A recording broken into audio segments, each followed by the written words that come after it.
Mereka takut dengan sepak terjang Gibran, takut dengan kinerja bagus dan prestasi Gibran, takut akan kekuatan politik Gibran yang sedang berkembang dengan pesat. Baru jadi wali kota, Gibran sudah bikin takut Rizal Ramli. Hebat, ditulis oleh Nina Nur dari siwa.com. Ketika Gibran hendak terjun ke dunia politik, banyak pihak yang mencibirnya. Bahkan sempat diingatkan kembali oleh Najwa Shihab di acara talk show-nya. Ketika sebelumnya Gibran pernah menyatakan masih 20 tahun lagi baginya untuk tertarik atau terjun ke dunia politik. Namun, Gibran bisa menjawab dengan telak bahwa menurutnya waktu yang 20 tahun itu dipercepat dan dia sudah merasa siap sekarang. Waktu itu mungkin beberapa pihak juga merasa ragu dengan kemampuan Gibran, tapi Gibran jalan terus dan diusung oleh koalisi gemuk yang diprediksi bakal menang telak.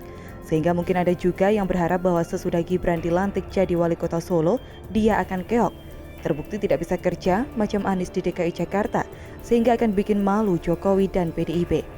Namun Gibran membuktikan bahwa dirinya bukan anak presiden yang nebeng nama besar bapaknya. Terbukti Gibran langsung bekerja keras. Mas Wali, panggilan akrab Gibran, jadi kebanggaan warga Solo. Banyak yang sedang digarap Gibran. Bahkan proyek kelas internasional seperti pembangunan masjid dan Islamic Center hadiah dari pemerintah Uni Emirat Arab. Gibran menghadapi semuanya dengan mandiri. Mentornya adalah Gubernur Jateng Ganjar Pranowo. Sesama pelayan rakyat, Gibran juga terbiasa belusukan dan bergaul akrab dengan warga. Semua aktivitasnya bisa diikuti di akun medsosnya. Semua transparan. Apalagi ketika terungkap bahwa di dalam mobil dinasnya yang sudah harusnya diganti itu ada banyak karung beras yang biasa dia bagikan sambil bertugas. Sungguh seorang pemimpin yang hampir sempurna, mirip sama bapaknya. Akhirnya semua pihak pun sadar, Gibran bukan kaleng-kaleng, bukan penipu yang suka menata kata, banyak gaya tapi nggak bisa kerja. Gibran sanggup bekerja dan berprestasi. Ini calon pemimpin negara di masa depan dengan kualitas yang tak kalah dari bapaknya. Presiden Jokowi sudah membuktikan, dengan kinerja dan prestasi tinggi, 5 pemilu sudah dimenangkan. Parpol yang mengusung juga kecipratan efek positif. Siapa yang tidak mau dekat dengan Gibran? Petinggi parpol pun menghampiri Gibran. Ketua Umum PKB Muhaimin Iskandar yang pertama bersilaturahmi mendatangi Gibran. Dalam Pileg 2019, PKB berada di urutan keempat perolehan suara, mendapat 9,69% suara nasional. Pembicaraan dengan Gibran pun ternyata sudah menyangkut Pilkada DKI Jakarta tahun 2024. PKB menyatakan siap mendukung jika Gibran maju sebagai cagup di DKI Jakarta. Senada dengan PKB, PAN pun ikut unjuk suara. Dalam Pileg 2019, PAN berada di urutan ke-8 dengan perolehan suara 6,84%. PAN lewat Ketua Umumnya Zulkifli Hasan memberikan sinyal dukungan buat Gibran. Zulkifli optimis Gibran sukses memimpin Solo. Nanti dalam Pilkada 2024, PAN mau dong mengusung Gibran? Beberapa hari sesudah kunjungan Ketum PKB tiba-tiba datang pula Fahri Hamzah, Wakil Ketum Partai Gelora mengunjungi Gibran. Fahri menitipkan partainya di kota Solo agar dapat berpartisipasi dalam membangun Solo. Ini sinyal kuat. Memang Gelora partai baru, tapi Fahri Hamzah sudah karatan di dunia politik. Kalau sampai Fahri yang menghampiri Gibran, berarti Gibran dianggap sebagai figur yang kuat, berpotensi menarik masa pendukung partai baru Fahri. Dukungan para petinggi partai ini sungguh nyata. Jalan karir politik Gibran terbuka lebar. Kalau Gatot Nurmantio, Anies Baswedan dan Rizal Ramli harus berjuang dulu mencari dukungan parpol, Gibran malah sebaliknya. Baru jadi wali kota, sudah didekati parpol. Pertanda kelahiran seorang figur yang kuat buat pemimpin negara di masa depan. Yang digoreng oleh Rizal Ramli hanyalah soal cara duduk Gibran. Sebuah berita yang dilansir media Rakyat Merdeka jadi amunisi Rizal Ramli. Berita itu berjudul Menteri PUPR Kunker ke Solo, Gibran duduk di meja, Basuki duduk di kursi. Berbekal berita ini, Rizal Ramli pun berusaha menyindir Gibran, memojokkan Gibran, mengkerdilkan Gibran. Sejak kapan Mas Basuki jadi bawahan wali kota?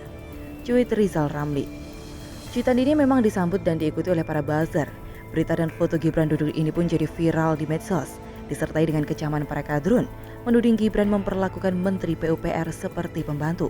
Bahkan tuduhan itu pun disuarakan oleh media online. Dan masih banyak lagi serangan serupa yang bisa ditemui di Twitter, belum di Instagram dan Facebook. Saya tidak sempat ngecek ke sana. Padahal kemudian diberitakan faktanya bahwa yang diduduki Gibran bukanlah meja, melainkan kursi berundak. Kursi beda tinggi buat para penonton pertunjukan teater di sana. Malah disebut bahwa Menteri PUPR lah yang meminta Gibran duduk di sana, karena Menteri Basuki hendak bicara dengan orang lain. Hal simpel bukan? Gibran pun terbukti nggak ada salahnya. Kecele dong. Ini sebuah serangan yang TSM, terstruktur, sistematis, dan masif, hanya buat seorang Gibran, wali kota Solo. Kota yang cukup kecil di Jawa Tengah dengan populasi hanya sekitar 1,5 juta orang. Oleh sebab itu, saya simpulkan bahwa serangan ini merupakan sebuah bentuk ketakutan dari Rizal Ramli dan entah siapa lagi konco-konconya. Mereka takut dengan sepak terjang Gibran, takut dengan kinerja bagus dan prestasi Gibran, takut akan kekuatan politik Gibran yang sedang berkembang dengan pesat. Sementara mereka sendiri tidak bisa menyainginya. Mantul Mas Wali. Kalaupun benar nantinya akan ditunda Anies sampai 2023, kita tunggu bagaimana langkah catur Presiden Jokowi menanganinya, bahwa ada lingkaran JK di dalam Formula E.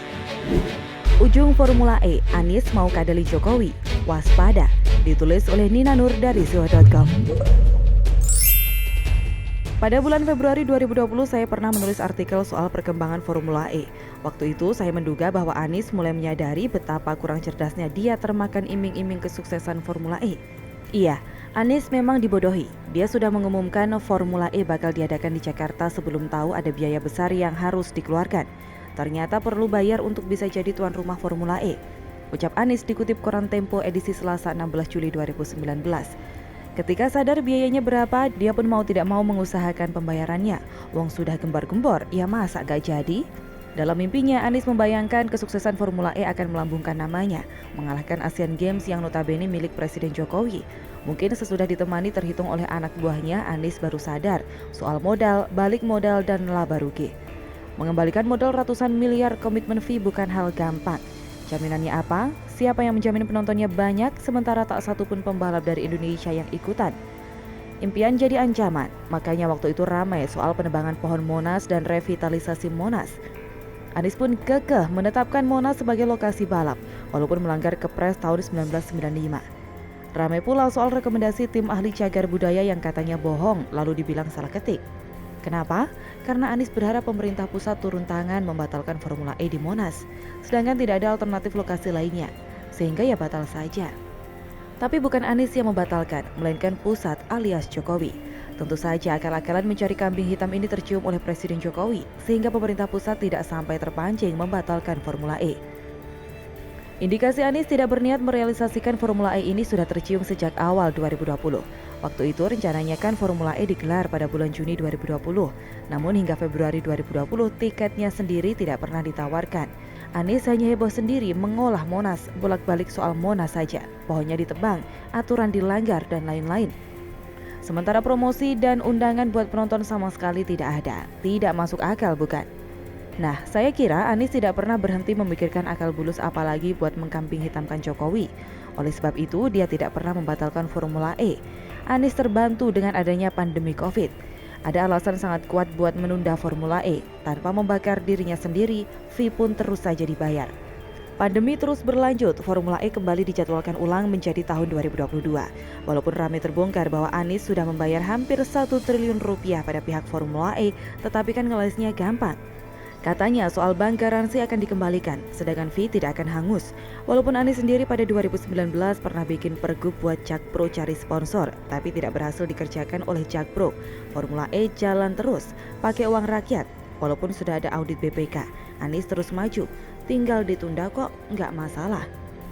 Malah sekarang terungkap lagi bahwa lokasinya tidak lagi di Monas. Jakpro sedang mencari lokasi baru. Lokasi baru perlu studi kelayakan baru. Duit lagi. Jakpro memang sudah diberikan penyertaan modal daerah atau PMD sebesar 305 miliar rupiah terkait urusan perintilan gelaran Formula E. Ini termasuk buat biaya studi kelayakan, sosialisasi, layanan umum, dan lain-lain. Lalu kenapa saya sebut ujungnya Formula E sebenarnya kembali menyasar Presiden Jokowi? Tahun 2022 merupakan tahun terakhir masa jabatan Anies, sementara Pilkada akan digelar pada 2024. Untuk menggantikan Anies, Presiden Jokowi akan menunjuk PLT. Apakah ada jaminan bahwa Formula E pasti dilaksanakan pada 2022? Belum tentu. Justru saya curiga bahwa akan ada rame-rame lagi nanti yang menyebabkan Anies memutuskan untuk menunda Formula E lagi ke 2023. Karena Anies berharap PLT itulah yang akan membatalkan Formula E. Pembatalan Formula E akan berdampak pada hangusnya semua biaya yang sudah dibayarkan ke pihak Formula E maupun biaya yang sudah dikeluarkan di Jakarta. Artinya Anies akan lepas dari blunder Formula E karena uang rakyat yang hilang itu nantinya merupakan kesalahan PLT Gubernur DKI dan Presiden Jokowi dong. Sejarah akan mencatat bahwa yang membatalkan Formula E dan menyebabkan DKI Jakarta kehilangan duit rakyat hingga triliunan adalah PLT Gubernur, bukan Anies. Anies akhirnya berhasil melepaskan diri dari tanggung jawab besar Formula E. Ini namanya Great Escape Plan, rencana pelarian atau penyelamatan besar buat Anies. Nah, saya saja bisa menduga seperti itu, apalagi Presiden Jokowi, bukan? Kita harus menunggu bagaimana akhirnya soal Formula E ini.